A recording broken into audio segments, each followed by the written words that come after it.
పత్రికా సమావేశాలకు కూడా ఎవడు పడితే వాడు లోపలికి వచ్చేసి మీకంటే ముందుగాల ముందల కుర్చీలో కూర్చుంటాడు. ఇంతకుముందు నేను చూస్తున్నాను, ఒక 15 సంవత్సరాల క్రితం నేను ప్రజాప్రతినిధిగా ఎన్నికైనప్పుడు పత్రికా సమావేశాలు పెడితే సీనియర్ రాగానే సీనియర్ జర్నలిస్ట్ ఏ పేపర్ అన్నా ఉండని, లేకపోతే ఏ టీవీ అన్నా ఉండని, జూనియర్స్ ఎవరైనా ఉంటే సీనియర్స్ వస్తే ముందల సీట్లో కూర్చున్న వాళ్ళు కూడా లేచి వాళ్ళకి సీట్ ఇచ్చి వెనక్కి వెళ్ళి కూర్చున్న వాళ్ళు, ఒకవేళ సీట్ లేకపోతే పక్కకు నుంచొని నోట్ చేసుకునేది.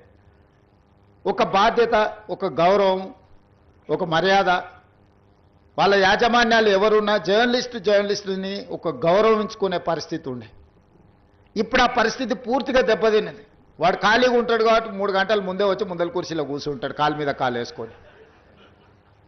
వాడికి ఆ వచ్చిన సీనియర్ జర్నలిస్టు వాళ్ళ జీవితాన్ని మొత్తం జర్నలిజంలో కలిపినరు. వాళ్ళు సిన్సియర్గా ప్రజా సమస్యల్ని విశ్లేషించడానికి, పరిశోధనలు చేయడానికి, వాళ్ళ జీవితాన్ని, ఆరోగ్యాన్ని ఫనంగా పెట్టి, కుటుంబాలను కూడా ఫనంగా పెట్టి ప్రజల సమస్యలను తెలుసుకోవడానికి ఎక్కడెక్కడనో మారుమూల ప్రాంతాలకు వెళ్ళి రోజుల కొద్దీ ప్రజలలో మమేకమయ్యే ఆ సమస్యల్ని తెలుసుకొని వాళ్ళు రాసిందన్న సంగతి, పాలకులు చేస్తున్న తప్పులను పట్టుకోవడానికి నిరంతరం శ్రమించి విశ్లేషించి, మన ప్రాంతంలో జరిగిన విద్యుత్ ఉద్యమాల వెనుక ఇంత కఠోరమైన దీక్ష జర్నలిస్టులది ఉన్నది.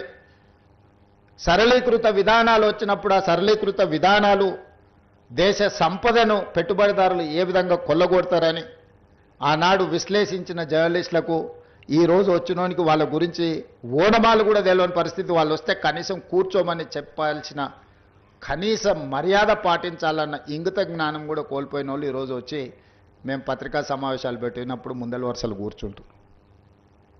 కూర్చోవడం కూడా ధిక్కారంగా, మన మీదో లోకు అయినట్టు వాడేదో మన మీద పెత్తనాన్ని చెలాయించడానికి వచ్చినట్టు మన కళ్ళకు చూస్తుంటాడు. ఇంకా నువ్వు నమస్కారం పెడతలేవు, నన్ను చూసి తల ఉంచుకుంటలేవేందని. నాకైతే అప్పుడప్పుడు అనిపిస్తుంది దిగిపోయి పల్ల చెంపలు వలగొట్టాలని. కానీ పరిస్థితులు, హోదా అడ్డం వస్తుంటాయి.